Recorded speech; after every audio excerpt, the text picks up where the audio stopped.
he made a statement I would never forget. He says, by the observance of the day upon which the master, Satan, has placed the unction of his authority and power,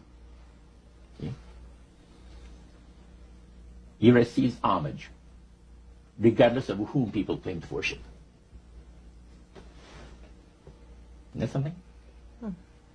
So, can you understand now why I had 28 Bible studies in 1 week and started to go to church on Sabbath? And I never missed since until I became sick. The issue of a day of worship came up in that meeting. Was Sunday the only day mentioned? Well, you see, the priest mentioned, yes, about the fact Satan has chosen Sunday as his day. The Creator has chosen the 7th day of the week. Lucifer has chosen to call his day the first day of the week, Sunday. You see? And regardless of what people claim to worship, worshiping God, the Creator, by observing that day, that particular day, they are bringing homage and respect. Now, at that time in your life, you were 20 years old or so. Had you ever heard of a Seventh-day Adventist? Never in my life. In that meeting... They didn't talk about Seventh-day Adventist. They talked strictly about Adventist. Well, they just talked... But they did... The word Adventist was mentioned.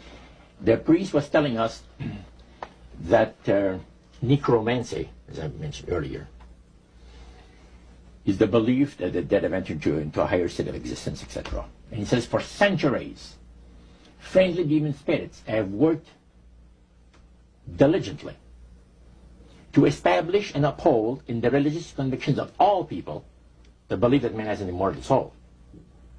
See?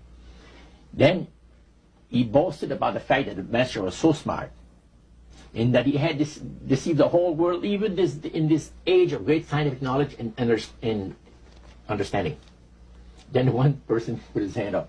And the priest says, yes, you want to say something? He says, what about the Adventists? You can't count them deceived regarding the state of the dead. And I got a question.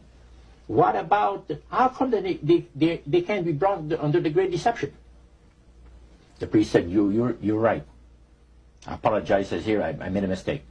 When I said that all the millions of people living on the face of this planet, everybody, you know, was honoring the great master. I forgot the Adventists. There's so few in number, when you figure the billions and all people, I didn't even think of mentioning it. So I'm sorry. Then he says, secondly, the reason why they can't be brought under the great deception, let me explain about it. Now he said, my next statement is going to upset some of you. But what I'm telling you is the honest truth. It is factual. It's reality. The fact that the Adventists observe the biblical Sabbath of creation and reverence the Creator on that day, it makes it impossible for the spirits to deceive them.